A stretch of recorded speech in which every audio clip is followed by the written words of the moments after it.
This story follows a typical transmigration plot, a popular theme in many manhwa, where a game developer is reincarnated as the villainous character in the very game he created with his own hands.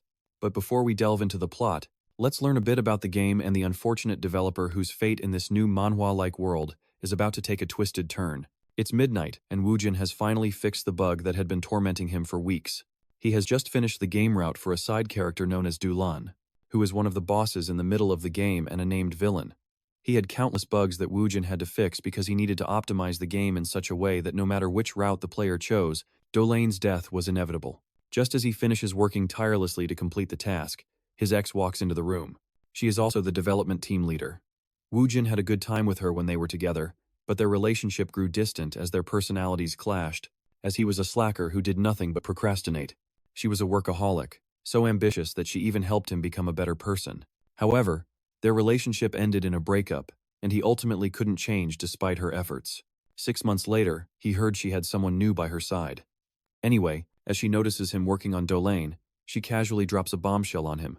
Deulain's character design was based on him. Even Deulain's traits and abilities perfectly complemented Wujin's personality. Suddenly, she notices her boyfriend is waiting outside, so she leaves. It's almost 2 in the morning and Wujin is still testing Deulain over and over again to make sure everything is perfect. Wujin doesn't like the fact that Deulain is supposed to resemble him. You see, when Deulain was a child, he was called a magical genius and put on a pedestal, but in reality, he was more mediocre than anyone could have imagined. His arrogance and noble background molded him into someone with the worst personality. Deulain's character is so twisted that he'd fit right into a dark fantasy manhwa. As the story progresses, a key part of any good manhwa, Deulain is supposed to become stronger and, throughout the game, he's surrounded by people who love to hate him. Wujin decides to add another personality trait, something special and distinct just for Deulain. Since this villain is a version of himself, he adds an attribute called Comprehension. Not only that, Wujin slips in some of his favorite attributes: wealth, the Midas Touch, sharp vision, and an iron will. After loading him up with all these qualities, Wujin realizes he might have gone overboard. He quickly decides to revert Deulain back to how he was originally meant to be, because the last thing he wants is for another bug to appear right before the release date. But just as he's about to fix it, he receives a text message from someone telling him to look outside. When Wujin does, he sees a huge hole in the sky. The last thing he remembers is a bolt of lightning descending toward him, and the next moment, he awakens inside the very game world he created, a classic start to an Isekai manhwa. It's already been a few days since he possessed the body of Deulain, a man destined to die no matter what in this manhwa's story. It's then that Deulain's sister suddenly bursts in and scolds him for slacking off, instead of fulfilling his duties as a distinguished professor. She's upset because he's locked himself in his room over some woman, after throwing a pile of documents at him that Deulain was supposed to process. She leaves in a huff, but not before warning him to get his act together, because she won't allow him to disgrace the family name. At first, Wujin thought this was just some twisted dream, but as the days went by, the realistic feeling of this life forced him to accept the harsh reality. He still doesn't know if this is some kind of afterlife, since he died from that lightning strike. But whatever it is, one thing is certain. He has now literally become the villain of the game he developed himself. Deulain fan Yukina, in case you've forgotten. Let me remind you, he's the game's mid-boss, and no matter which route you take, he is the root of all problems, and everyone's ultimate enemy, responsible for causing pain to countless characters in this manhwa. Another thing worrying Wujin is that he has no idea what part of this manhwa's story he's currently in. The only thing he knows is how much mana he possesses, but he still has no idea how quickly it depletes. He's not kidding when he says that everyone, including himself, tested the game about 1,000 times during development, and this character barely survived once. Deulain was created solely to die and fulfill his purpose as a mid-boss. Wujin then takes a look at the documents that Deulain's sister threw at him before storming out. Her name is Joel Granyukin, Deulain's half-sister and the current head of the house, Wukon in their city. And it turns out Deulain doesn't share a typical sibling bond with her. Deulain also has a fiancée named Julia. Given how Joel mentioned Julia in such a negative tone, Wujin suspects something must have happened between him and her. The document in his hands turns out to be a contract. Apparently, he has already been registered as a professor at Impartial University, tasked with teaching basic magic and mana mindset. It seems he has no choice but to attend the classes he's supposed to teach, even though he has no teaching experience.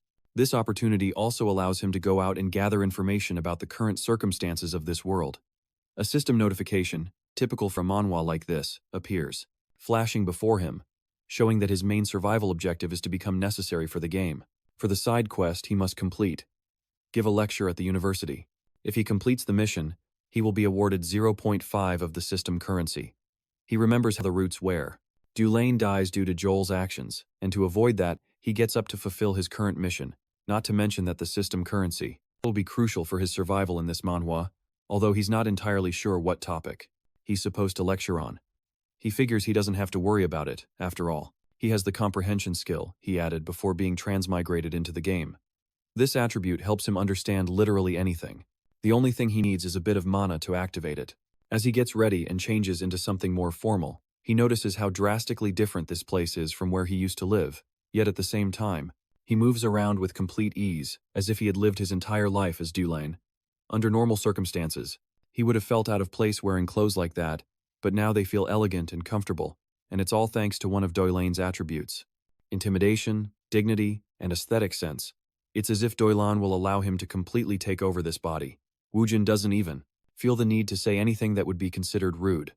The formality that Wujin used to find rigid now feels natural to him. Although his main purpose is to gather information, this walk to his first lecture feels completely normal, as if he had always belonged here. He can truly feel himself fulfilling the role of a noble, a classic archetype in this kind of manhwa. It's a total contrast to the life he originally had. Kim Bujin was a nobody from South Korea, with a rather average appearance, a lazy and supposedly pathetic guy who was even dumped by a girl. But now, as Deulain, he wants to embody the role of a noble properly, as he gets ready to enter his car. He remembers he's never been in such a luxurious vehicle. Speaking of nice cars, he recalls his ex's boyfriend, who also had one just to show off. Suddenly, he notices a young man sitting in the adjacent seat. When the boy realizes Deulain is there, he greets him frantically and hands him some documents. Seeing this, Deulain considers the possibility that this person might be. This story feels like a classic reincarnation manhwa plot, perhaps his assistant, or even his secretary. Deulain asks about his identity, which makes the boy a little scared, especially since he has been serving Deulain for 3 years already. Deulain soon realizes that the document he assumed was conference material is actually just a script for him to read. It contains all the necessary information for the lecture, down to the smallest detail. However, he isn't surprised. Given Deulain's nature, there was no way he. This is a common trope in many a manhwa. He would have been able to prepare the material himself, considering how proud and incompetent he is, which means this boy has done all the work. So Wujin feels more than obligated to offer some words of thanks. The boy is surprised to receive a compliment. Even the driver is bewildered to hear his master say something nice for once. Wujin also feels the backlash from this body after offering a compliment. It's a literal physical reaction, really. He feels sick after complimenting someone, which only makes Wujin wonder how terrible this guy really is. The original character sounds like a typical manhwa antagonist. Deulain felt the same disgusting sensation when he left the mansion earlier. It seems Deulain's consciousness is trying to invade his own. After their short trip, they finally arrive at the Imperial University, a place bustling with life. Now that he's here, his next task is to find the area mentioned in the documents, Rodeo Hall. Once they arrive at the designated place, they see that the students have already taken their seats and, surprisingly, seem eager to attend Professor Deulain's lecture.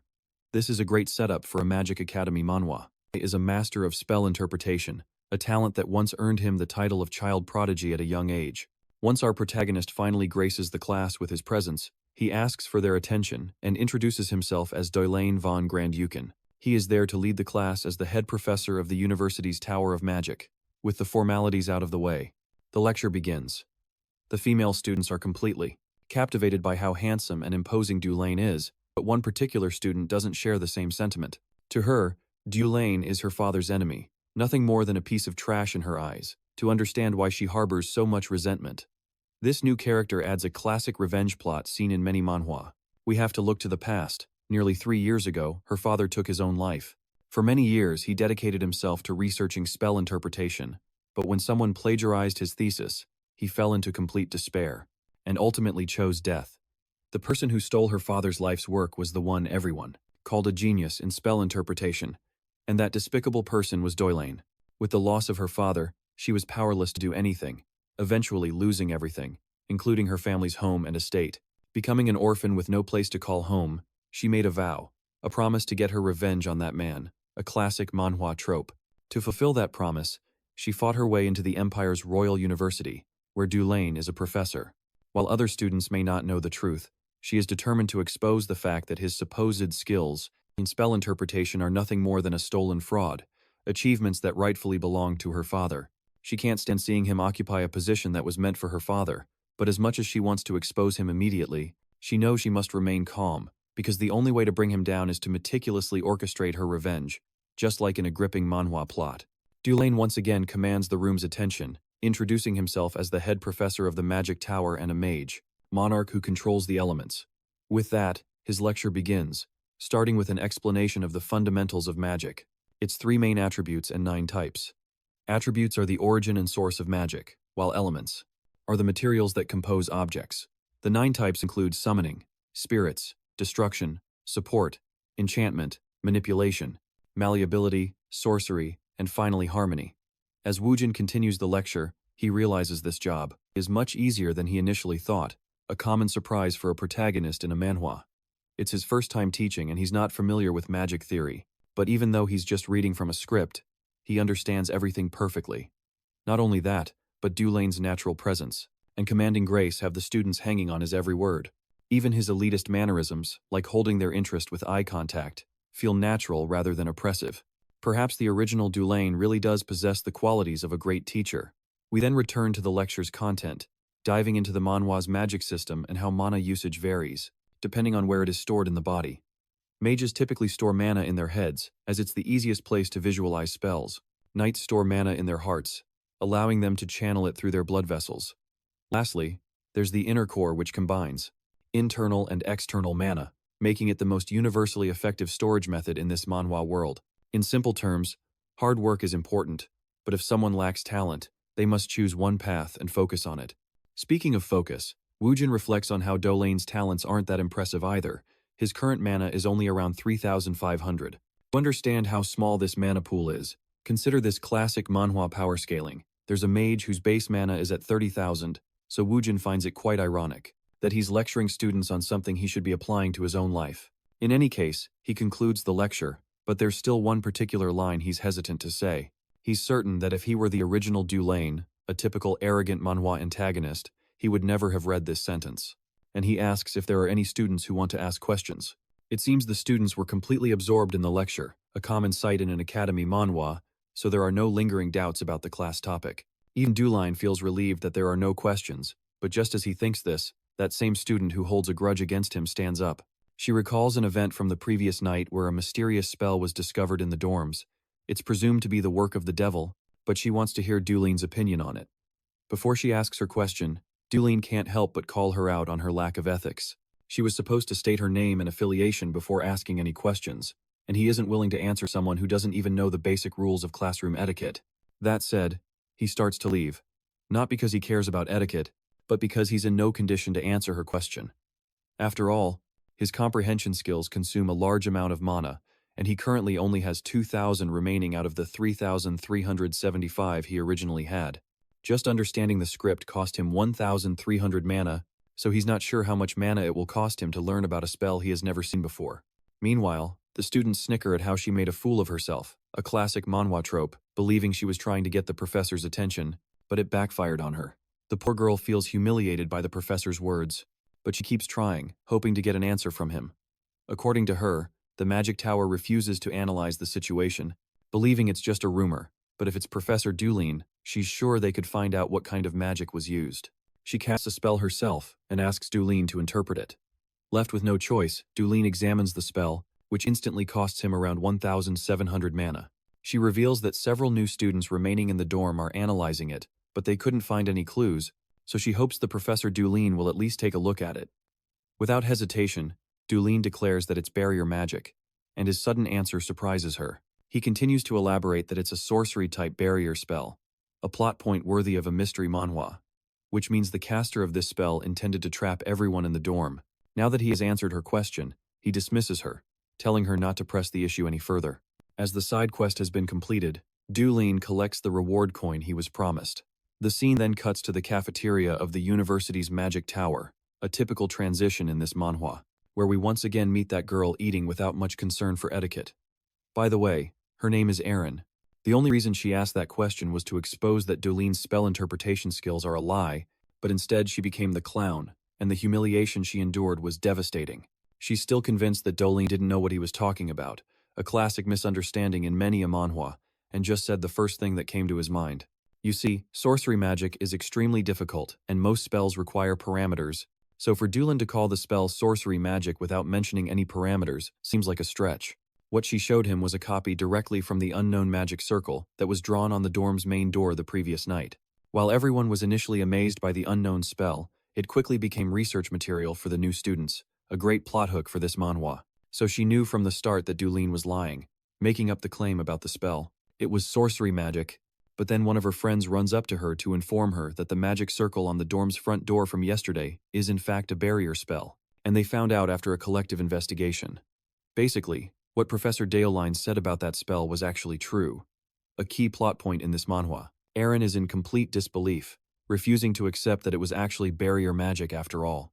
She doesn't want to acknowledge Deulain as a legitimate master of spell interpretation. Her friend, after tirelessly praising Professor Deulain and his capabilities, finally decides to leave. Before she goes, she thanks Eren for asking the professor about the spell, since no one else had the courage to question him. Despite everything, Eren is still not convinced that Deulain gave the right answer on purpose. She believes it was just a fluke, which frustrates her even more because she ended up making him stand out. Even worse, now everyone is convinced that Deulain is a capable professor. She then starts reading a document detailing the achievements of her prestigious professor. She is digging deep, trying to learn more about him. After all, there's a famous saying, if you know the enemy and yourself, you will never be defeated. She decides to become stronger. If she has to face that fool every day, she will make sure to expose him enough to completely ruin his reputation. The manhwa scene then shifts to Deulain, who is still thinking about the worst possible outcome that could have happened in class.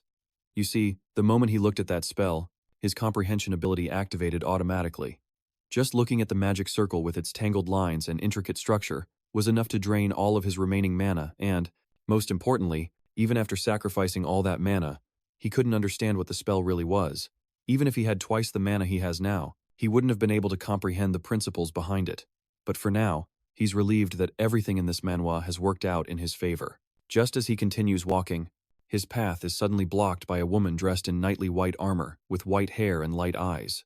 She is a familiar figure, and Deulain recognizes her immediately because he has seen her countless times while working on this game. She is Julia Bond, his supposed fiancée, and a named character in this manhwa who will eventually become the pinnacle of knighthood. Although he didn't expect to cross paths with her so soon, he responds to her greeting immediately, claiming he's fine. But Julia doesn't seem convinced, asking how he can be fine after breaking the promise they made 1 week ago. Of course, Wujin has no idea what promise she is talking about, and since he wants to avoid unnecessary drama so early in the manhwa, he decides to ignore it. He tries to casually walk past her, saying he doesn't remember making any promises, but Julia quickly blocks his path again. She won't let him go like last time. Seeing how serious she is about this promise matter, Deulain realizes she won't let him go without an answer, so he reiterates the same thing, claiming to have forgotten and using his recent fever as an excuse, a common trope in Isekai manhwa. He asks her to remind him exactly what promise she is talking about. At this point, the manhwa flashes back 1 week. Julia had made him a promise, if he was honest with himself and confessed his pretensions and arrogance before everyone, she would always be by his side, even if the world came crashing down. Back in the present, poor Julia is on the verge of tears. She wonders if she put her trust in the wrong person.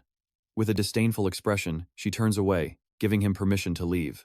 Deulain doesn't even bother to ask her what's wrong and simply walks away, which, of course, upsets Julia very much. Although she doesn't show it, their engagement was purely for convenience. A classic manhwa trope with the union of Deulain, a talented mage, and Julia, a talented knight. The heads of their families believed it would be very beneficial for both parties, expanding their influence. The Yukon and the Fren, two powerful noble bloodlines, would dominate together, just like in a political manhwa. For this reason alone, there was no one who objected to the marriage, and this is why Julia has been forced to marry him, even though she doesn't love him one bit. However, the two houses later realized that Deulain's talents never really existed in the first place. He wasn't the talented mage everyone thought he was, a typical twist in this kind of manhwa. Perhaps Deulain didn't want to acknowledge it, but he had lied to the world by calling himself a genius in spell interpretation, which eventually led to him becoming a professor. There were even headlines highlighting how the youngest professor at the Magic Tower was currently in decline. After that headline came out, he stopped showing any achievements. But despite this, the Ukon and the friend tried to keep it a secret, and Julia was sure it was because neither of the two houses wanted to become the subject of gossip. They didn't want their flaws exposed to the public, but Julia couldn't forgive the situation. She had accepted the loveless marriage, but she couldn't stand the lies, which clashed with her beliefs as a knight, a common conflict in many a manhwa. To her surprise, Deulain had agreed to honor her beliefs by remaining an honest person, but now it seemed to her that it was all just a load of nonsense. Before we continue, let's take a moment to provide some context about the Imperial University and the Magic Tower. The Imperial University is the best university in this game, and its magic department is the best of all. It's a setting worthy of a top-tier manhwa. The magic department to the equivalent of Korea University's College of Medicine, and the Magic Tower with Korea University's National Hospital. Wujin takes note of the grandeur of this place, a staple of fantasy manhwa worlds. It has a large campus with a meticulously maintained garden that resembles an American university campus. He and his teammates spent many nights working together to create this atmosphere. Although he would love to experience this beautiful place, his only regret is that he wishes he were in someone else's body, not the one he currently occupies, confirming the transmigration plot of this manhwa. Wujin notices someone is following him. As he turns around, he bumps into the person who is tailing him. It turns out to be his assistant, who is carrying a large number of documents. The papers scatter on the ground after the collision. Deulain didn't recognize him immediately. He had instinctively thought that someone might be trying to ambush him. After returning to his office, he finally presents the documents he was in a hurry to deliver. It's a list of sponsors for this year's new mages. The Magic Tower is similar to the research facilities in the real world, so funding is needed for the development of magic.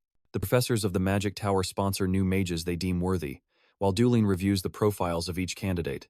There is one name in particular that stands out. The name is highlighted in gold, which he assumes is because of their attribute.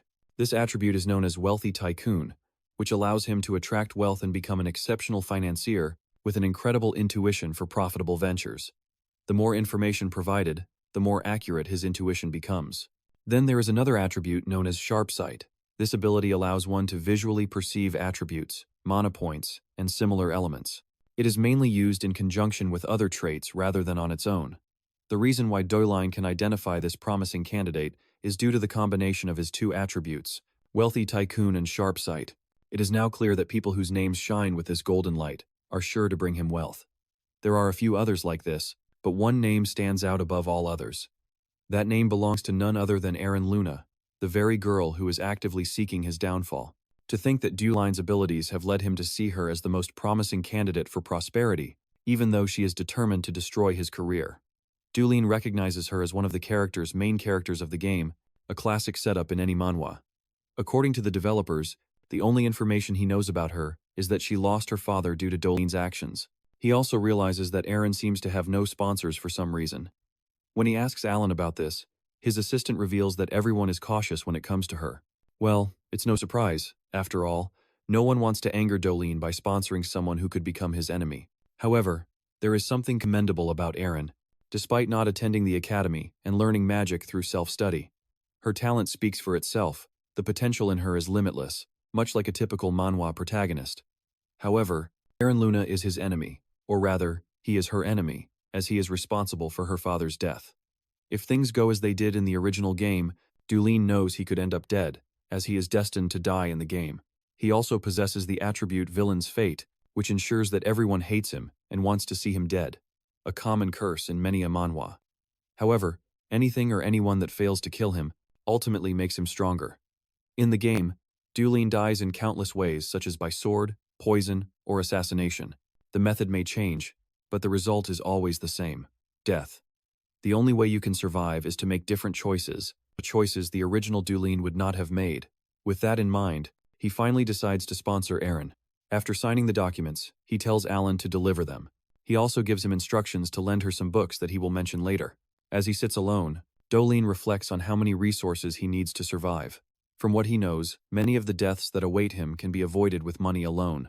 Investing in a promising mage is one way to acquire wealth, but that alone is not enough. There are countless characters in this manhwa game world who resent him and will try to kill him whenever they get the chance. To survive, he must accumulate wealth and power. It's the only way out, as Wujin desires to become stronger He remembers that Deulain's talents are average at best. If he doesn't find a way to improve, he's certain he won't survive the countless threats closing in on him in this dangerous manhwa. Fortunately, there's something in his favor: his attributes. Deulain can't control the four elements as one might assume, but he definitely has the potential to manipulate earth and fire by combining earth, fire, and metal. Deulain's unique attribute is formed: a Midas Touch. This attribute consumes the user's mana to unlock a target's potential.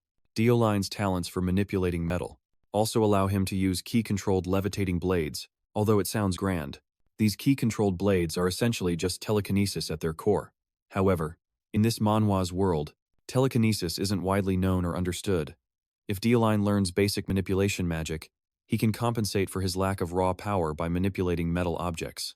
To make this a reality, he first needs to learn the fundamentals of manipulation, magic, so he decides to test his skills as soon as he activates his comprehension ability. He begins to absorb all the concepts and spells related to basic telekinesis written in this book. Once he has absorbed the knowledge, he uses his newly acquired telekinesis powers on a feather, and immediately, the feather floats in the air thanks to his memorized attribute. Deulain can cast the telekinesis spell without needing an incantation. Although the spell he has learned only covers the basics, it's already quite powerful. He can't even imagine the possibilities, a staple of any good manhwa. Once he learns advanced telekinesis, the next thing Deulain wants to discover is what to do with a magic circle. He considers engraving it all over his body. In this manhwa, magic circles become stronger the larger they are, so he plans to first understand his body using his comprehension attribute, not just his brain, but also his heart and his inner core. He will then engrave magic circles all over his body to strengthen his telekinesis. Of course, there's a risk that his body will overload or suffer from side effects, but this is where one of his attributes comes into play: Iron Man. This attribute grants Deulain innate physical abilities, and his body's potential is of the highest category, a classic manhwa setup. He's sure that this attribute will allow him to withstand any side effects as soon as he begins the process of engraving the magic circle onto his body. Excruciating pain shoots through his entire body, a pain like nothing he has ever felt before. He feels as if all his bones are breaking and all his muscles are tearing. Yet, however intense this experience is, Deulain doesn't waver, not a single groan escapes his lips. After all, this is the elegance required of a nobleman. Finally, the process comes to an end. Unfortunately, after enduring all this, Deulain has failed due to an insufficient amount of mana, leaving him with only 1 point of mana, but the effort was not entirely in vain, as he now has a magic circle engraved on his shoulder. At this rate, it will take him about 2 weeks to cover his entire body. 1 month passes after Deulain's seminar, and it's finally the first day of class at the Magic Tower University.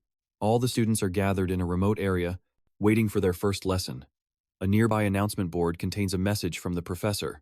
The professor wishes to test everyone's skills, so the students will have to prove their worth by acting on their own in a place already rich with elements. The students are quite surprised that their teacher has left them to study on their own. The most annoyed by this is, of course, Erin. While she's silently cursing, a girl walks past and intentionally bumps into her. Naturally, Erin, already irritated, turns to confront the girl who just pushed her, but when she recognizes the person in front of her, her expression quickly turns to one of shock. It's none other than Sylvia von Josephine Elis. The two girls stare at each other for a brief moment, but Sylvia simply keeps walking, ignoring Erin as if she didn't even know her. Later, while Erin is concentrating on performing a task, her mind is still occupied by the encounter. She is sure that the girl she ran into is from the elite house. About 10 years ago, the elite family, seeing Erin's potential, surrounded her mansion with troops and threatened them, which is why it's incomprehensible to her that Sylvia doesn't recognize her. Suddenly, the structure she's creating with her magic starts to wobble, and Erin feels a heavy pressure in the air. It's as if her mana is being absorbed somewhere. When she looks in the direction of the disturbance, she sees Sylvia, who has just created a huge structure 1,000 times larger than the one Erin was making. Naturally, Erin is furious, as the turbulence caused by Sylvia's magic has completely interrupted her work, but Sylvia pays no attention to the noise around her, continuing with her task unfazed. This enrages Erin even more. The fact that Sylvia doesn't even acknowledge her existence is unbearable. In an attempt to get her attention, Erin decides to provoke her. She starts to throw verbal jabs at Sylvia, belittling her strength. After all, they were rivals, and Sylvia always used to threaten Erin, forcing her away from magic, all to surpass her rival. But once again, Sylvia refuses to acknowledge Erin's presence, claiming she doesn't recognize her, but mentions having heard about the death of the negligent and impertinent noble. Of course, Erin is enraged to hear such derogatory comments about her father. Without a second thought, she leaps into the air, her magic activated around her clenched fist. This manhwa is really heating up as she is determined to make Sylvia regret what she just said. Erin, filled with rage, lunges forward with a powerful blow, trying to punish Sylvia for her disgusting words about her father. In response, the blonde conjures a protective barrier, her eyes filled with doubt about her own ability. The collision results in an explosive burst that sends gusts of wind across the students, who groan from the impact. After the explosion, the students start to check on each other's well-being. When the dust settles, Erin becomes visible, her left hand gripping Sylvia's head, roaring at the blonde for daring to insult her deceased father. As she continues to threaten Sylvia, Erin's eyes drift, realizing that something like a dark, mystical light has been created in the distance. This is a classic manhwa cliffhanger. The students panic and scream, while Erin wonders if what she's seeing is a void.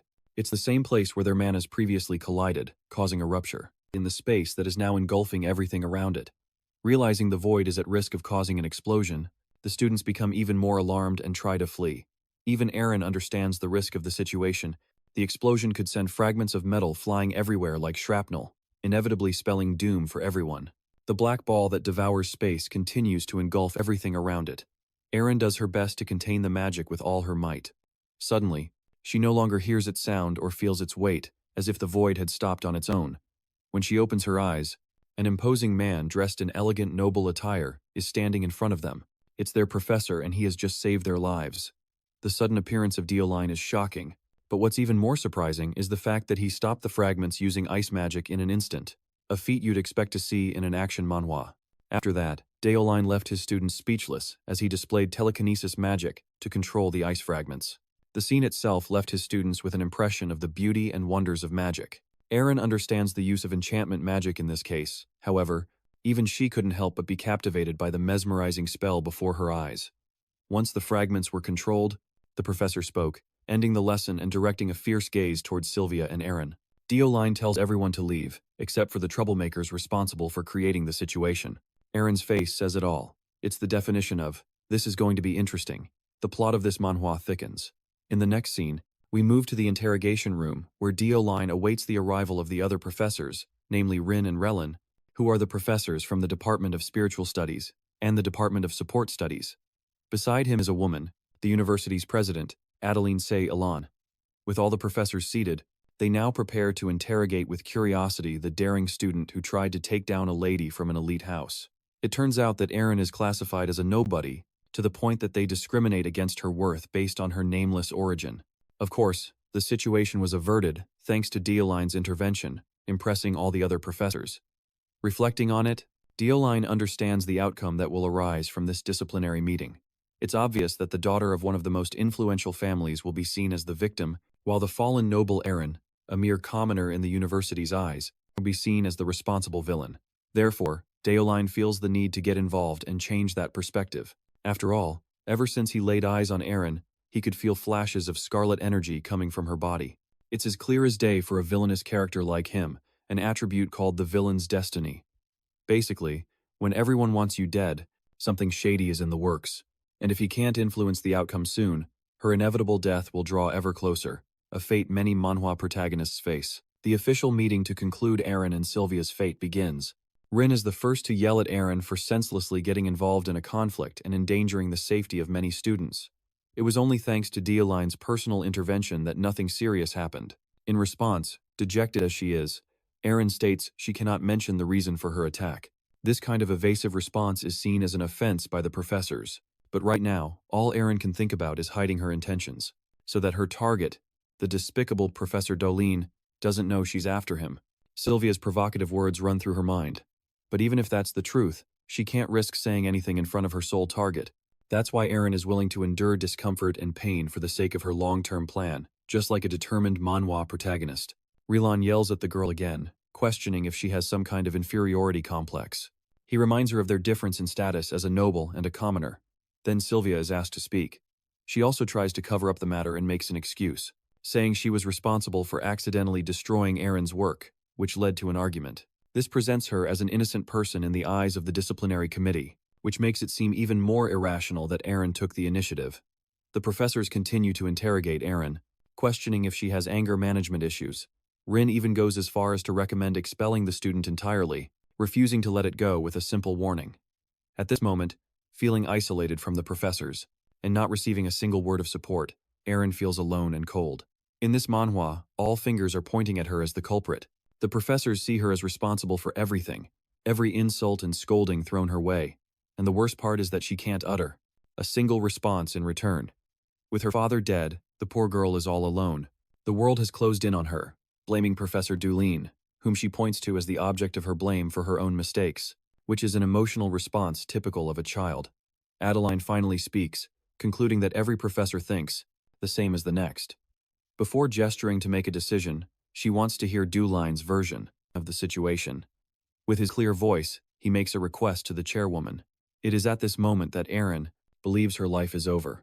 It's now obvious she's going to be expelled, but a surprising turn of events occurs, a plot twist worthy of a great manhwa. Deulain puts Sylvia under fire, arguing that she also bears part of the blame for the incident that occurred. His response leaves both students stunned. While Deulain continues to insist on his question, Eren is left speechless, unable to have predicted this direction in the meeting. Even Rellin, the old man who had decided to see Eren as a useless commoner, enjoys understanding Deulain's words.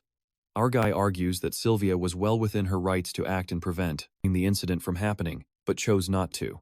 He wonders if her much acclaimed abilities as a member of the elite house were not enough in the heat of the moment. The tension in this manhwa is palpable as Sylvia is left stunned, lowers her head in shame and apologizes first, then confesses the truth. Sylvia refused to block Eren's attack because she wanted the student to get into trouble. The silver-haired girl is in disbelief. She can't believe that Deulain, someone who is her enemy, just defended her. It's her fault too, so it's not as if he had to protect her. Rellin intervenes, counterattacking that, as the victim, Sylvia's fault matters very little, since she defended herself. The blame falls entirely on the aggressor. Deulain replies that, as a professor, he is the one who failed by creating a lesson that didn't require his presence. He wonders if he should be taking the blame instead. This sudden comment bewilders Professor Rellin, who is still on Sylvia's side. Eren is completely shocked that this man is undermining another professor just to save her skin. It's the height of ridiculousness that he's doing so much to protect her, a classic manhwa trope. Having heard enough, the president concludes her decision. She doesn't consider it a serious matter, believing that students naturally clash with each other due to their age. That's why she's more than willing to let this matter slide. Adeline tells both students to return home, as there will be no consequences this time. Eren has mixed feelings. She was fully prepared to get an expulsion thrown in her face, and knowing Professor Deulain's personality, things should have ended that way, so it makes no sense how things concluded the way they did. After the meeting, Raylan applauds Deulain's unique insight and analysis in seeing a situation, but our guy's attention turns to Eren, driving this manhwa's plot forward, who asks for his attention and musters the resolve to ask him a question. She internalizes that if he is familiar with the name Luna and remembers her association with her father, the man he subjected to a living hell, causing the man to take his own life to end the pain. Being a master of anticipation, Deulain expected her to approach him. This girl is determined to get an answer from him and wonders how Deulain would respond to her question and if he would try to reverse the meeting's verdict just to protect himself. What's even worse, Eren is afraid that this man might not even remember mistreating her father, which would make her situation even worse, a truly dark turn for this manhwa. Surprisingly, Deulain tells her she shouldn't worry about past issues interfering with her potential to grow. With that said, he walks away, leaving Eren with a conclusion. She comes to the realization that he must know about her father, because if he didn't, he wouldn't have helped her just now. She wonders if the professor personally feels some kind of responsibility, a complex motivation fitting for a character in this manhwa. Eren misinterprets his help as a kind of pity, and that fills her heart with joy. At least, the scoundrel of a professor didn't forget what he did. As long as that's the case, she's fine with the situation. The conclusion of Eren's case results in an addition of 2 points for the prevention of death for Deulain. In the next scene, we see Sylvia explaining the situation to her father, Helon, the head of the family Elit, and an Esper mage. Her father states that the talented student Prine Lunas already lost her chance to flourish as a mage a decade ago when the aptitude test was held. Both girls met for the first time back then. It was during that time that the mana meter went wild in her presence, predicting her immeasurable talent to become future archmages. Like many manhwa rivals, these two girls just stared at each other in silence, unable to comprehend the flood of words they had just heard. To give them an example of how powerful archmages are, they are classified as beings that not even emperors can threaten. Only a few people in this manhwa world reach this level, and their names are etched in history forever. Tradition dictates that 3 people become Archimes in each era, a common world-building element in fantasy manhwa, a rule that has never changed. Interestingly, besides Demerin, there are currently 2 vacant positions for the Archimes of this era. Adeline is indeed a candidate to be an Archimes, leaving only 1 more seat. It was then that the Hilary and Luna families clashed, and now must compete for the last seat. Of course, Sylvia's father is determined for his daughter to obtain that title, whatever it takes. So much so that he threatened Aaron's father, demanding he enroll his daughter in the academy. Sylvia understood very well that the only reason her family defeated the Luna family so recklessly was because they wanted her to take the throne. They wanted to make her an Archimes no matter the cost. Although it is also her personal wish and intended destiny, that's why Aaron's words from back then hurt her so much. She chalks it up to simple bad luck. While Deulain isn't exactly worried about his competitor, but rather about Professor Deulain, believing he is a common man who is a genius at a young age, so it's unknown if he might suddenly rise through the ranks and become a dark horse. This is nothing new for Sylvia, because she could sense his potential from the moment he deciphered her trap when the explosion occurred. It's true that Sylvia eradicated Aaron's mana, but she also set a personal trap to cast the Void as a clash between their attacks. This way, the incident would cause even more damage and put Eprin in the eye of the storm, a dramatic turn of events for the manhwa. The reason Deulain gave them a look at that moment was because he understood this trap from the beginning, even though she was careful about any close observation. Even though he knew everything, Deulain kept them both safe by offering them a third way, a compromise. It was his warning, a way of demanding they align with his version of the story so they could survive unscathed. In any case, she gravely underestimated his talents, but now it makes her reflect on the kind of man he truly is. A few days passed and we see Dwayne's glorious mansion.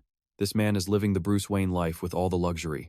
He is accompanied by his chauffeur, and his thoughts are in line with his decision to support Aaron at that critical moment. By doing so, he eliminated one of the death flags for himself, and even increased his social currency, a smart move in any manhwa. He didn't expect Aaron to make a name for herself so quickly in their first encounter, but he could tell back then that she was hostile from the very beginning. Although his intervention has now made him an enemy of Sylvia, it was still the best action he could have taken. Putting that matter aside, Deulain is not interested in attending social events, but at the same time, he doesn't want to miss the opportunity to earn shop points, a popular feature in system manhwa. After all, he got a side quest to attend the New Year's flower event, adding half a point to his shop currency. Currently, he still needs a minimum of 5 currency points to access the shop, so he's focused on interacting with the main characters for now, a key to progressing the manhwa plot. Upon arriving at his destination, Deulain is received with honor and respect. The party is full of nobles and their expensive laughter. The professor notices a bunch of important characters he can interact with, setting the stage for some classic manhwa political intrigue. But there's one that stands out more than ever. It's Igulm, a character that King Wujin personally modeled in the game. Coming to the event was a good idea after all. Deulain thinks an old man has suddenly spotted him and is delighted to meet the esteemed Professor Deulain. His sudden mention of the professor's name draws the attention of many, their gazes shifting towards him to see the professor. The party erupts into a commotion, celebrating the professor's grand presence. That quiet and peaceful confidence he had over the party before is now shattered to pieces. As this happens, Deulain overhears someone commenting on Sir Geniza. The professor steps away from the current interaction and follows the trail of the voice, having heard about Geniza. He knows he can't risk not having an interaction with one of the most important characters in this manhwa. His gaze shifts and he carefully scans the crowd. But Geniza is nowhere to be seen. Deulain really doesn't want to miss this opportunity, but unknowingly, the terrifying adventurer is standing right behind him. At this point in the manhwa, she is the 5th strongest character to have been introduced. Deulain finally spots her on the upper floor, the scarlet-haired woman, observing the scene from there. He quickens his pace to find her but is blocked by Igulm, who engages him at the worst possible moment. Let's explore Igulm a bit more. He's a royal palace's exclusive mage, classified as a monarch in this manhwa, equivalent to Deulain's title. Igulm provokes Deulain, surprised that the great professor still remembers his name. He wants to test Deulain's research, and immediately mentions some negative rumors. Igulm points out that his research has been stagnant for the past 3 years, and many now question Deulain's true skills and talents. This audacious man is calling him out right to his face. It just so happens that Igulm was Deulain's peer in college. At one point they had a close relationship, but after Deulain took the position of head professor, Igulm's envy grew harsher and more hostile over time.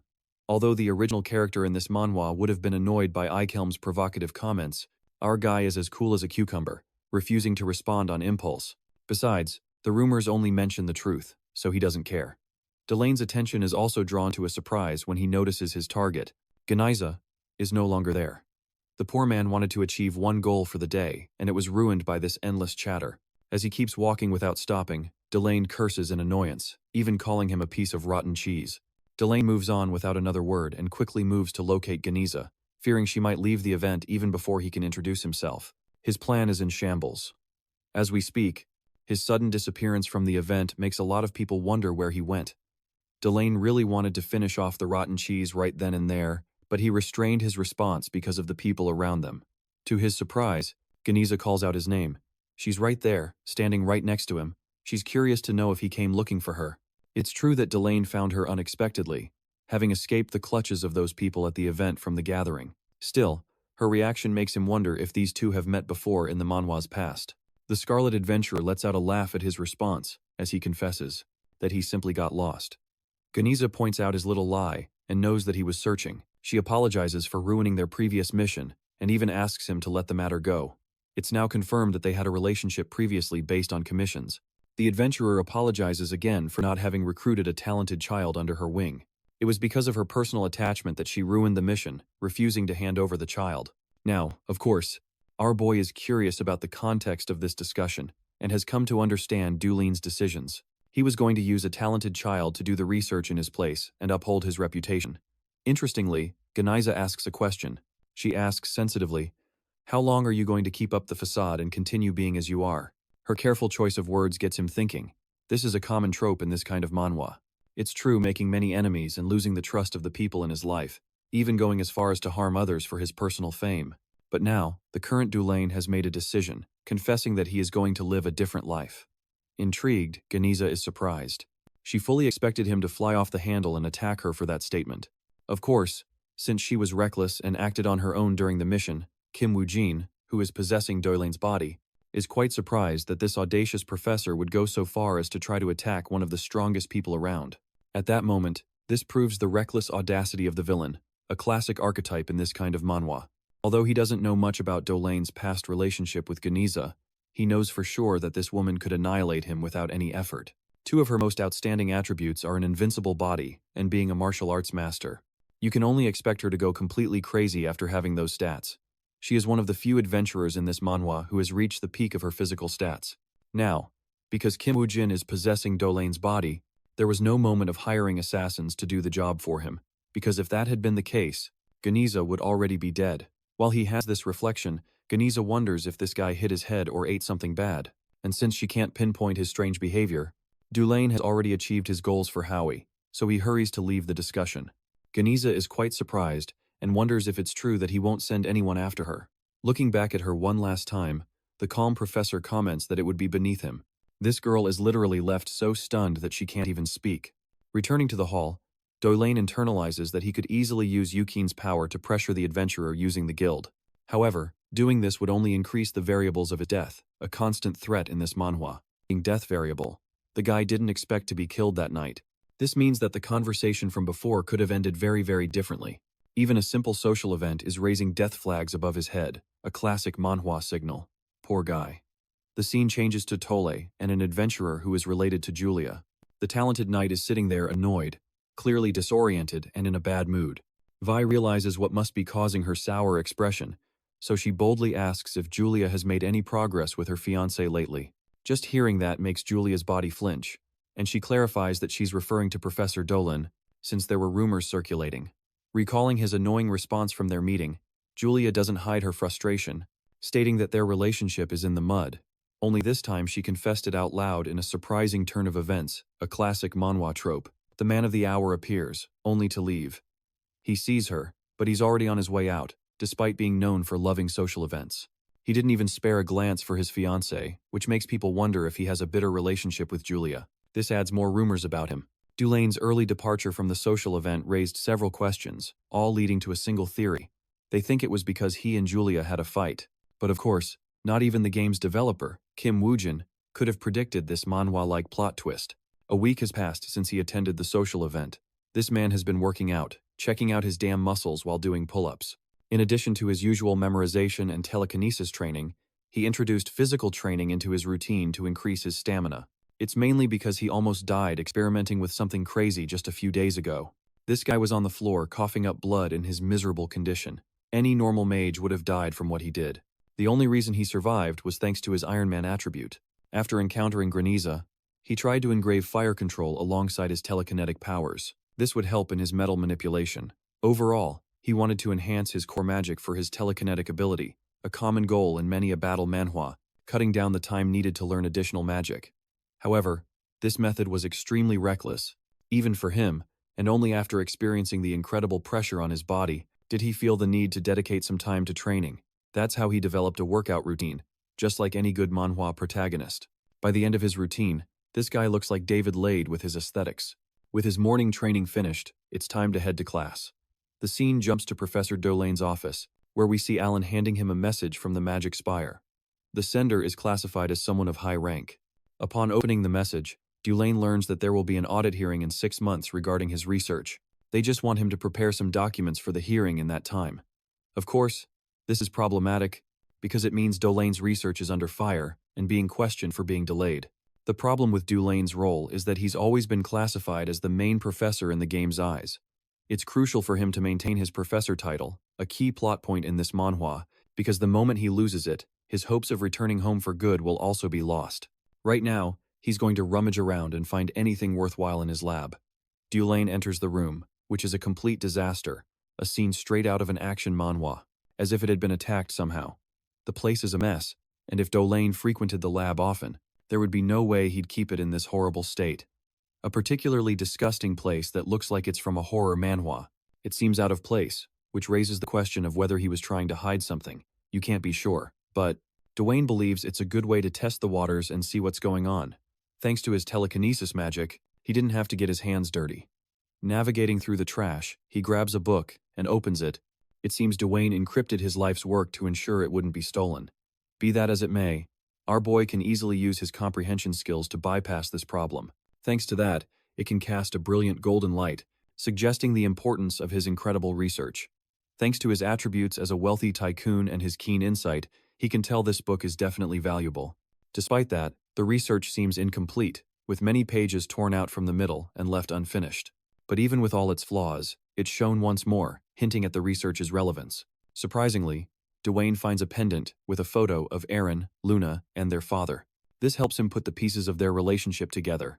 It turns out her father was working for him as a researcher, which is why Luna's family despises Professor Deulain, who tortured her father for his own fame.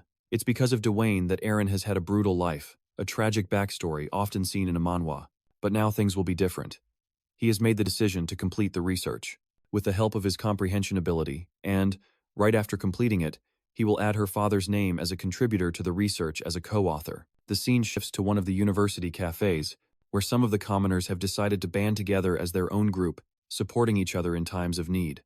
If they don't, the nobles will pull the rug out from under their feet, a common conflict in this type of school life manhwa. Eren doesn't know how to feel about the situation, as she is a fallen noble herself, yet she's fine with forgetting her previous life, because right now she doesn't even have a residence to her name. The orange-haired girl proudly accepts Eren as one of their own. The rest of them designate her as the representative for the commoners. One of the girls with a shorter haircut suggests they ask a professor for permission to officially approve their club. It seems the biggest obstacle in their way for the moment is this. At first, they mention Professor Relin, but knowing his attitude of always protecting the nobles, he's ruled out. Then there's Professor Carmel, who also rejects commoners. One of them adds that Professor Deulain wouldn't be a good option either, a classic manhwa dilemma. While this is happening, Eren is too busy drooling over a beautiful strawberry dessert, a relatable moment in this manhwa. The orange-haired girl bursts with confidence, believing they should definitely ask Professor Deulain for help. They all expect Eren to be the one to make the request on their behalf, a role she clearly didn't sign up for, which is evident from her shocked expression. A boy agrees, believing Deulain is their best option, since he looks at everyone equally, regardless of status. The fact that Eren escaped punishment thanks to him is enough to conclude that Deulain favors her a little, or at least that's what these kids think. The girl clarifies that there's nothing of the sort. She's genuinely annoyed that the conversation has taken this turn. Eren wants nothing to do with Deulain after all, and rejects the request. She runs off, but the orange-haired girl chases after her anyway, hoping she'll think it over one more time. Eren clarifies that whatever they're thinking, it's not going to happen. Julia suddenly freezes upon seeing someone. Erin wonders what caused her to falter like that, and it's only when she turns around and meets Deulain's gaze that she realizes it's the devil himself. This manhwa is full of such dramatic encounters. She definitely didn't expect to run into him at the worst possible moment. Julia quickly runs off, leaving everything on Erin's shoulders. Erin is left standing there, not knowing what to say, as the professor is already walking away. Hesitantly, she steps forward and calls out to him. She requests the creation of a club that requires his approval. She reasons that he usually doesn't approve requests from commoners, so she's worried about this too. Although Julia's approach was ridiculous, her suggestion was actually on point. Erin thinks they should try their luck and see if it works. To her surprise, Deulain takes the letter and actually signs it, even requesting that a note with the details be sent to his office. Erin is astonished as the paper is handed back to her, unable to believe he actually approved the club's creation. She just can't figure out his damn personality. Julia runs up, overjoyed and grateful that Erin managed to get the signature successfully. Meanwhile, the troubled girl wonders why he's doing all this. He's being uniquely kind to her for no reason at all, like a mysterious male lead in a manhwa. Moving on to the class, Deulain teaches the students about the elements that are supposed to be the basic building blocks of magic, and yet many mages still don't understand the difference between categorical elements and pure elements. As he lectures, Erin's thoughts drift elsewhere, wondering if the professor's actions are motivated by guilt or even sympathy. This man, the one who drove her father to his grave, feels like a classic manhwa antagonist despite his kind gestures. Everything about him seems fake to her. She thinks that if he truly feels responsible, he should stop pretending and reveal the truth to the world. Seeing her visibly restless, Julia asks if she's okay. This snaps the girl out of her contemplation. Julia thinks her friend is upset by the students across the table. Erin is confused at first, but quickly realizes it's the nobles, along with Sylvia, who have a bad impression of her after her whole stunt. A classic setup in this kind of manhwa. That day made her an enemy of all the noble families. Erin tells Julia that she's fine. She just wants to focus on the lecture for now. Focusing on Deulain's class, he explains the importance of magic circles. However, she knows his classes used to be different. Right now, Deulain is explaining masterfully how each spell is affected by adding strokes to the magic circle, a magic system worthy of a top-tier manhwa. He continues with the main topic of today's lesson, something he calls fluid fire. The thing is, Erin is right. Deulain's classes used to be a display of his talent and authority as a professor, but the classes taught by King Wujin are now recreations of the beauty of magic, and show a fundamental understanding of it, elevating the world-building. This surprised the students, even Sylvia, who had once dismissed him. Her childish curiosity about magic due to her natural aptitude as a mage. Deulain continues to display the magic circle responsible for water, and combining it with the fire circle creates a unique phenomenon. The purple magic circle steals the crowd's attention, allowing the fluid and smooth fire to flow like water. The students are excited and amazed. Sylvia especially can't believe his classes challenge such theoretical depths. Typically, mages considered geniuses, conjure magic using their intuition and natural talent. Theory means very little to them, and if all mages prioritized theory, it would mean the magic community would be put in a box. It's true that focusing too much on theory could steal all your time from learning magic through understanding and intuition. Theoretical understanding is often terrible and obstructive to the learning process. That's the unfortunate paradox of becoming a genius. One must be blessed with a brilliant intuition, a classic trope in this kind of manhwa. For a genius professor with a ton of rumors, she finds it surprising that Deulain insists on teaching theoretical classes despite his rank. When the class ends, Erin is left with a changed impression. She certainly didn't expect the professor to be so good, to the point she found herself glued to the lesson. Erin's attention is stolen when she hears a mountain of insults coming from the other side of the door. She knows it's the annoying nobles who want to harass her. That whole conflict with Sylvia made things worse. To her surprise, she sees a sponsorship certificate under her door. Of course, her initial reaction is that it must be a damn joke. She couldn't possibly have been sponsored when the entire family hates her. Erin gives the situation some credit, recognizing she can use it later in a report, so she happily goes to the Magic Administration office, only to find out that this small envelope is as real as can be. She remembers how her body shook when the receptionist verified the authentic seal. Erin's face lights up with happiness, a classic manhwa reaction. She can't contain her joy at all. The girl even tries to pinch her own face, wondering if this is some kind of weird dream.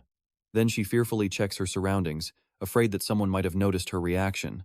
Erin shrinks under the table, afraid that people will soon discover her possession of over 100,000 coins. To give you a good idea of the amount, it's equivalent to 100 million won, a staggering sum in this manhwa. She's already packing her things in hopes of escaping when everything comes crashing down. Even the staff members seem suspicious and were giving her a good look. Erin is losing her mind as her tantrum leads her to hit her head on the table. This silly girl is convinced it's not a dream anymore. The absurdity of the situation makes her cry. The girl who was alienated all this time finally had her talents recognized. A satisfying plot point in this manhwa. There, Deulain's half-sister learns that he is currently heading to the Satan auction site. She is furious with frustration, remembering how he had already wasted 10 million just last year. She's afraid of how much he's going to waste this time. At the auction site, we see our guy, who has been longing to buy something worthwhile. When he started using telekinesis magic, the professor realized he needed a type of metal. To compensate for his pathetic excuse for talent, it's going to be a temporary replacement for the solution he made using wood steel. The real material will be at the auction today, so he's in the VIP room waiting. There he sees a familiar figure. It's his fiancée, yet another unexpected event. She sees him, stands up with an angry look, and turns around to face him. The knightess, a classic tsundere from a manhwa, is practically irritated by his damn appearance. Julia mentions the incident with Sylvia and Aaron, whom she had detained to be judged before the committee, knowing it was already old news. The mage asks her why she's bringing it up and if she's going to blame him for it. Julia maintains a stern expression, pressing him for crushing the dreams of rookie students with his annoying behavior. She strongly advises him not to repeat the same mistakes of the past. Julia finishes by saying that it's her last piece of advice for him, her words hinting at a possible breakup. Calming his mind, Deulain understands her intentions to break off the relationship, but in reality, he favors this turn of events. Despite her charming appearance, he really has no intention of marrying a woman over something so insignificant, not even in a fake life. Then there's the fact that she's a walking red flag, a classic manhwa trope, full of death variables for him, a dangerous fate in any manhwa. This means the guy could literally face death on his wedding day. Deulain chooses to remain silent until she turns away, his thoughts wondering why she came here. Knowing she's not the type to attend auctions, choosing to be annoyed, he provokes Julia by asking if she came all this way just to irritate him. This embarrasses the girl, who pushes away any such thoughts, saying she came here looking for something. Deulain tells her to calm down, because the girl went from 0 to 100 in a second. She is left standing there, pouting in annoyance. Julia proceeds to leave, and it's the first time Deulain thinks her expression is cute. He suddenly surprises himself, experiencing a sharp, sudden emotion, just as he was reasoning how dangerous it would be to be around her. It's as if Kim Bujin is slowly being contaminated by Deulain's personal emotions, a common theme in this type of manhwa. Until now, he has kept his personality under control. An announcement is made to the visitors of the auction house. The auction is about to begin. Deulain pushes aside those meaningless thoughts, believing it's just his body reacting that way. Returning to the classic auction house scene from the manhwa, he's waiting patiently as the first item is revealed. It's a special vase made by a unique artisan from the East. Its importance is so great that golden flashes of light reach Deulain, the same light he had reviewed with his research documents. The insistent glow of the light is proof that he must get it. The host encourages a series of bids until Deulain makes the highest offer, 2.5 million L. The item is sold at that price immediately. The only reason he acquired the vase is because it represents a value greater than the money offered for it. A bunch of high-value items are all snatched up by Deulain, including a special ring, a pair of special scissors, and a necklace with runes, a classic manhwa power move. Even after all that, this man has the audacity to bid 5.5 million. The people in the auction house are stunned by this manhwa-level spending spree, surprised to see Professor Deulain making such crazy offers. His fiancée, on the other hand, sees him as a mere attention seeker who has nothing better to do with his life. She thinks their personalities clash too much, as he wasted so much money for no reason, that she came here with a goal of her own. She wants to obtain the Winter's Fire for herself. Finally, the host presents the last item of the auction, an item so rare that it is impossible to find. A mineral that represents a great history. It is the magic of nature itself, the Winter's Fire. The ethereal snowstone is revealed in all its beauty, astonishing both Deulain and his fiancée. This stone is one of the 10 rarest metals found in the game, a legendary item straight out of a fantasy manhwa. This item is the pinnacle of paradoxical wonders, holding the essence of both heat and cold energies. Only dragon bones surpass its value, yet it is the best option for Deulain. But Julia is also interested. The parties place their bids, reaching up to 30 million. Julia is extremely confident in her bid, and is about to win with her face lit up in happiness. But then a man intervenes, making a bid of 31 million, stealing the spotlight. She turns around annoyed, unable to accept what her damn fiancé is plotting. Not wanting him to interfere with the one item she desires, she makes a bid of 32 million, which is countered with 33 million by the professor. They are somewhat surprised that the professor wants to obtain a stone for forging swords, wondering if he wants to give it to his fiancée. Everyone thinks that must be the reason he is preventing her from making the purchase. Deulain suddenly realizes he is fighting against Julia. This confirms his personal ambitions to obtain the snowflake stone, which means that if he gets the item, she will hold a grudge against him for life. At the same time, he desperately wants it, because it's the first time in 3 years the stone has appeared. Although it's a gamble, a huge risk, Deulain is ready to walk that line, so he is prepared to face Julia with all his might. The price climbs up to 42 million, and it is at that figure that the item is sold to Professor Deulain. The crowd applauds the epic battle that took place, a scene straight out of a dramatic manhwa, also thinking Julia was the one being overly stubborn, because in their worldview, Deulain got the stone to give it to her from the beginning. At that moment, she is bursting with anger, to the point that her blood is boiling with rage. Events have transpired in a way similar to last year. Deulain offered her riches and jewels to enjoy on their engagement day, but she vividly remembers it as the worst day of her life. The Deulain of that time wanted to show off his power and wealth, which is why she detested him so much. She felt humiliated, if anything, her face showing her annoyance this entire time. There is only one thing she has ever wanted from Deulain, and he refuses to give it to her. Leaving the room, she ruined her own engagement day, but that act left a mark on the professor's ego. Despite her dignity as a knight, she ended up in a relationship with a professor with a horrible personality. Sure, she was given the position of captain because of it, but people murmured all sorts of unpleasant rumors about her. She knew all too well that he was responsible for spreading those nasty rumors in the first place, that only made her hate him even more. And it was on that day she decided this man was not worthy of her love, a pivotal moment in their manhwa. Now Julia is experiencing a similar feeling, but to her surprise, her fiancé approaches her with a gentle expression. He asks if she was also looking for blazing with fury. She takes it as a provocation, ready to argue with him, but Julia is left completely stunned when she hears the words, "I'm sorry," leave his mouth, taking a second to process what he just said. Deulain politely bids farewell, leaving her frozen in place. Julia's mind races at 1,000 miles per hour, unsure of the purpose of his apology in this thrilling manhwa. She knows Deulain isn't even the type of person to apologize, which makes this manhwa scene all the more confusing as he walks away. He encounters the majestic Josephine, his older sister, who tells him to join her for a walk. The manhwa's scene shifts to the professor, who understands Julia's frustration at having her subject of interest taken away. It's quite surprising that he hasn't encountered any death flags despite what happened. That just makes him wonder about the original Deulain's personality, which led him to take his own life in one of the routes. In any case, he is welcomed home by his maids, who seem visibly upset about something when they mention Joel's visit. Deulain freezes upon seeing his half-sister. The girl vanishes and reappears right behind him, confronting him for having spent so much money recklessly. She wanted to spend it on mines, and yet here he is, casually spending it at an auction. To save the situation, he tells her he brought something that will return their money with additional profit. But of course, his sister is extremely upset, accusing him of being a man who is using her like a disposable piece of trash. Even Deulain understands that the current situation is dangerous, a classic trope in this kind of manhwa. His poor sister is sobbing, saying she's only there to clean up the consequences of his reckless actions. Joel highlights their financial problems, doing her best to support them, and yet, he spent all of their valuable money.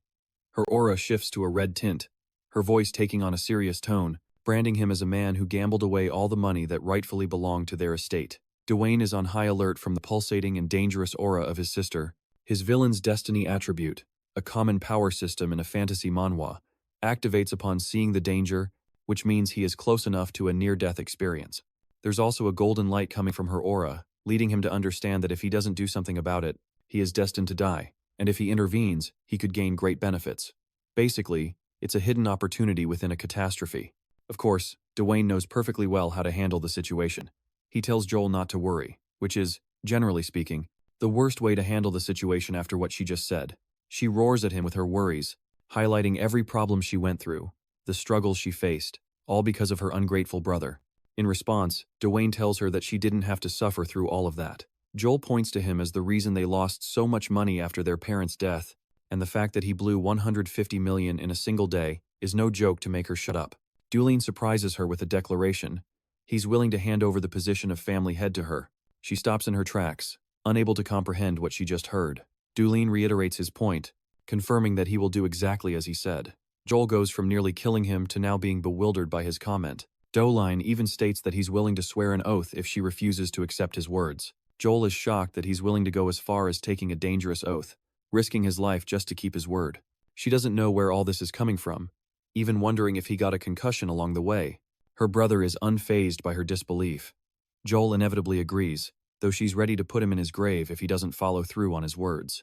With that said, she immediately leaves to fix the latest mess he caused. With Joel gone, Deulain gains 2 points for avoiding a death flag. He sighs in relief, grateful that nothing serious happened. He's fine with handing over the position without a care. He thinks that if the plot of this manhwa keeps flowing at this rate, his escape is near. Strangely enough, Vanessa surprises him with her presence, commenting that his words were actually true, that he is determined to change. She jumps in to apologize for arriving unannounced. She couldn't believe what she saw just a moment ago. Deulain thinks it's nothing special. His sister would simply be a better family head than him. The adventurer reveals the truth about his sister Joel, who doesn't have a single drop of Okani family blood. This is a shock to Deulain's system. He never could have predicted this manhwa plot twist, this turn of events, since she wasn't even supposed to be in the original game. Vanessa drops a bombshell. His sister doesn't have a single drop of Okul blood. Deulain already knew they weren't directly related, but learning they have no blood connection at all is a surprise. Seeing his reaction, Vanessa reminds him that he was the one who asked for the investigation in the first place. However, Deulain remains unfazed, saying that he doesn't care. This response surprises Vanessa, as she never expected him to be so nonchalant. Still, she agrees to keep it a secret and, as she turns to leave, she shares another crucial piece of news. The 6 serpent heads have started to make their move.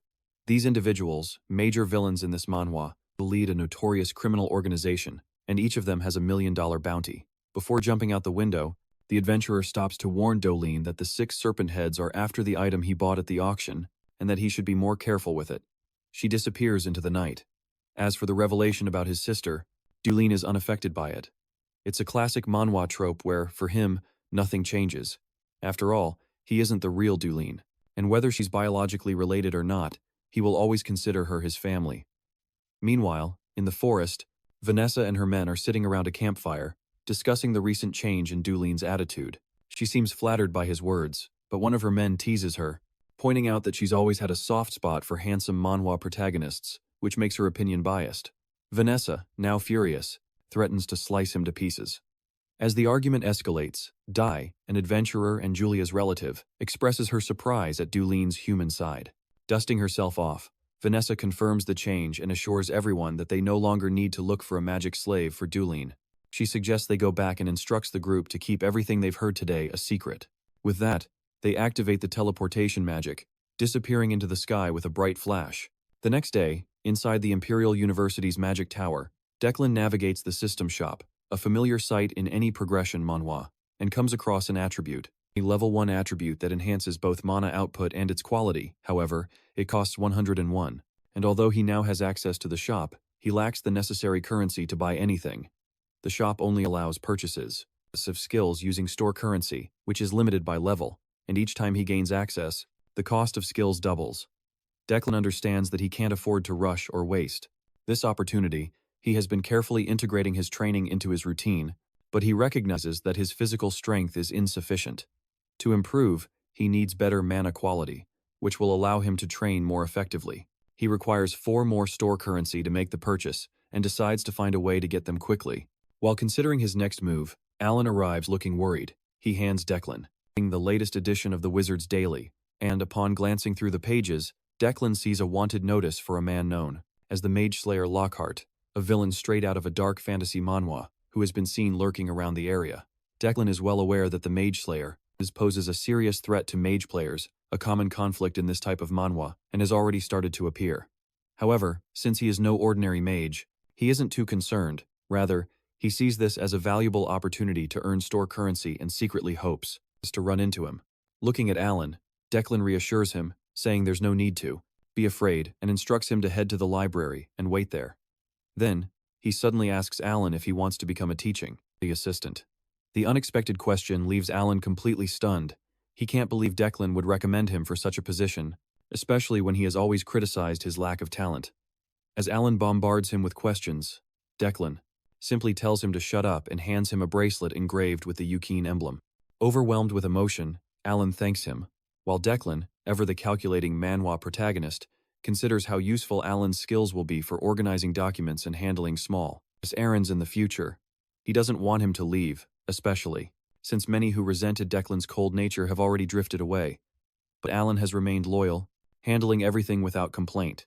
To support him further, Declan gives him a generous sum of money and suggests he treat himself to a nice meal. With that, Declan heads to the staff library, leaving Alan in shock. His purpose in visiting is to study Luna's research papers on the creation of pure elements. However, upon reviewing them, he finds numerous errors and decides to correct them. He is also looking for valuable grimoires related to manipulation magic, the kind of power you'd read about in a top-tier manhwa.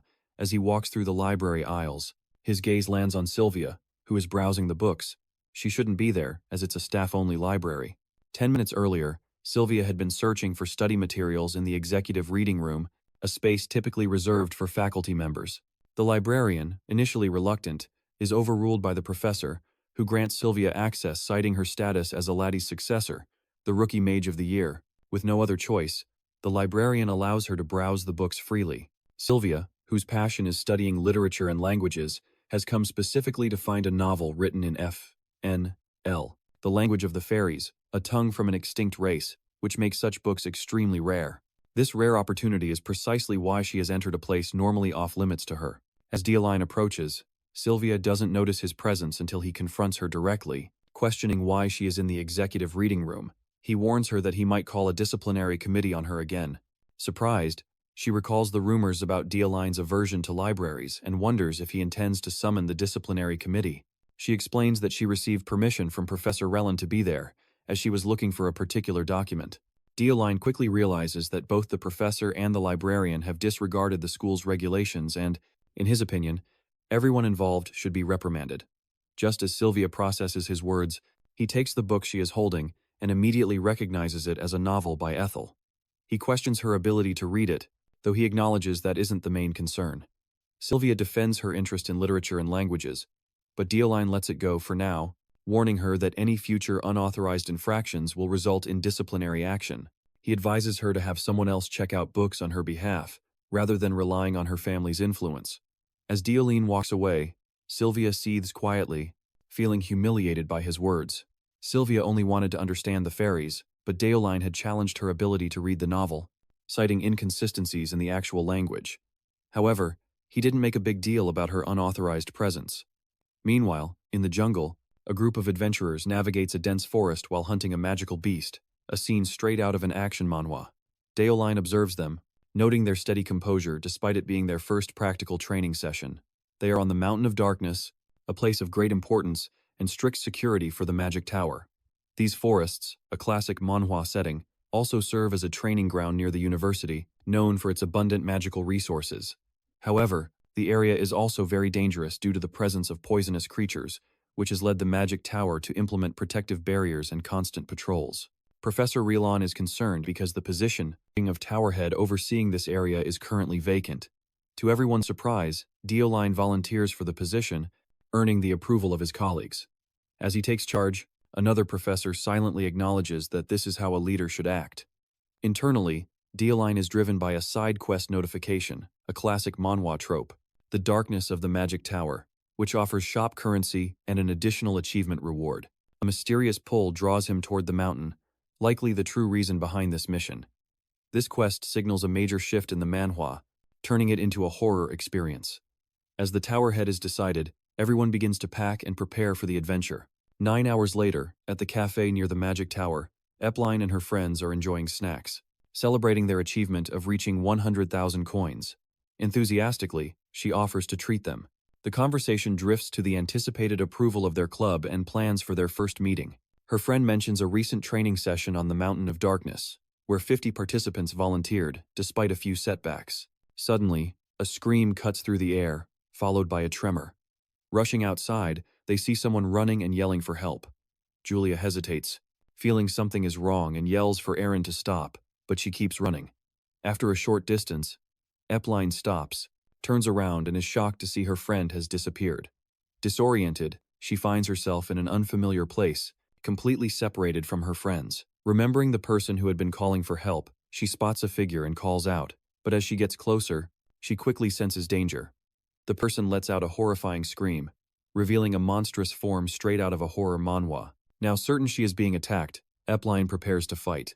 Just at that moment, Deulain appears unexpectedly, surprising her. She immediately accuses him of harming the woman, questioning his authority to attack a civilian. Deulain, unfazed, tells her to look closer. As the illusion fades, it becomes clear the figure is not human, but a demon. Deulain explains that Sylvia had been caught in a deceptive spell, a common plot point in this type of manhwa, a common trick used by demons. Epline tries to intervene, but Deulain coldly tells her to stay out of it. The demon suddenly leaps at Deulain, forcing him to engage it. Furious at its attempt to escape, Deulain launches into battle, demonstrating his overwhelming power like a true manhwa protagonist. Epline, analyzing the creature, identifies its main ability as illusion magic and notes the glowing core on its forehead. Thanks to his own resistance to mental attacks, the demon's illusions have no effect on him.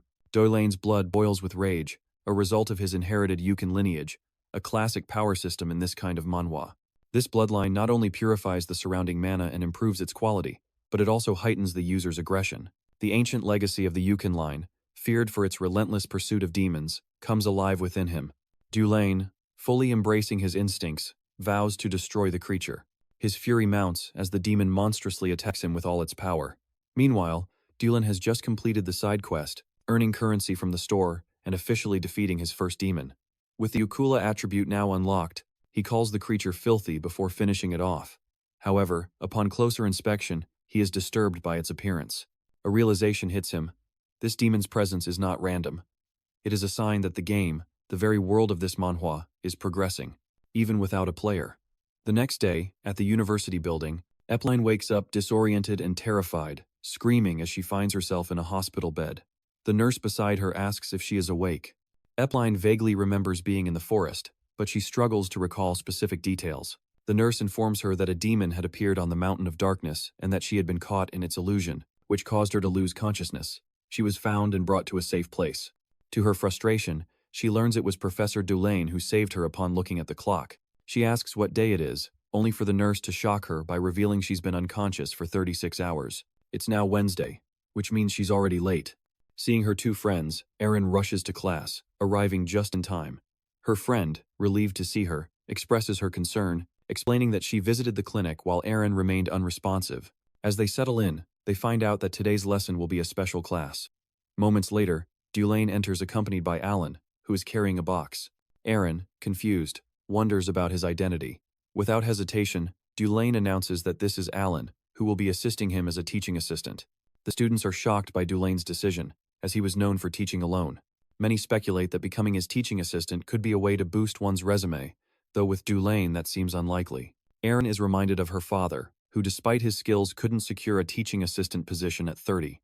She questions Deulain's sudden decision to take on a mage as an assistant. Deulain announces that today's class will be experience-based. The students, including Sylvia, are given a 3-hour assignment with a timer, a classic setup in this kind of manhwa. As Erin begins her assignment, she can't stop thinking about her father's inheritance. She observes a similarity between her bracelet and Deulain's, making her question her father's past relationship with Deulain and his recent generosity. She decides to complete the assignment. Meanwhile, Sylvia finishes in just 25 minutes and 15 seconds. Her classmates are astonished, noting that she didn't even take half an hour. Alan and Deulain watch in silence, and after a brief moment, Deulain allows Sylvia to leave. Though relieved, Sylvia is filled with hatred for him. Erin struggles with her assignment as time passes. One by one, Deulain dismisses the students once their 3 hours are up. Eventually, only Erin is left.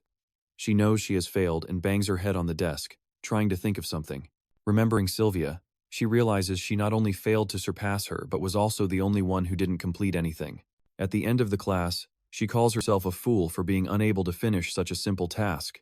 She berates herself, muttering that she's incompetent and a failure, sinking into despair like a tragic manhwa protagonist. Suddenly, she hears Deulain's voice, who reveals that 5 hours and 40 minutes have already passed. He asks how much longer she plans to keep him waiting. Shocked, Erin looks up, realizing he's still there. Meanwhile, Deulain criticizes her for not completing such a simple task on time and even breaking down over it.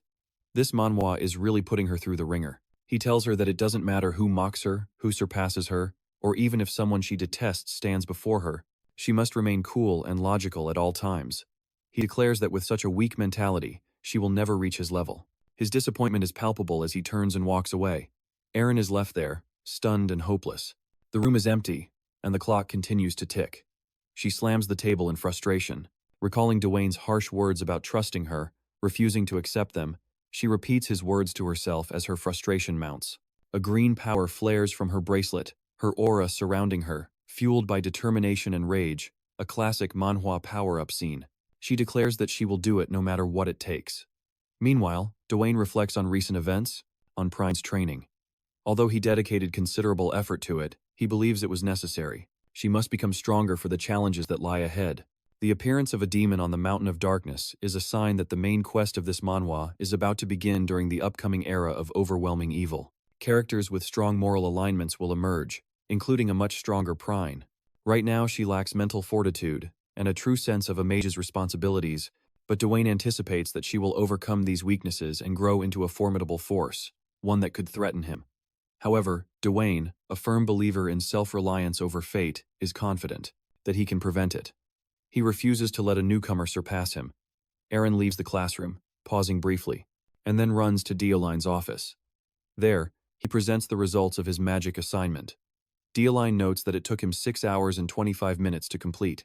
While she acknowledges his shortcomings as someone who isn't an academy graduate, she can't deny the quality of his work. It's worthy of first place. With this, a side quest straight out of a manhwa is completed, which grants warehouse currency.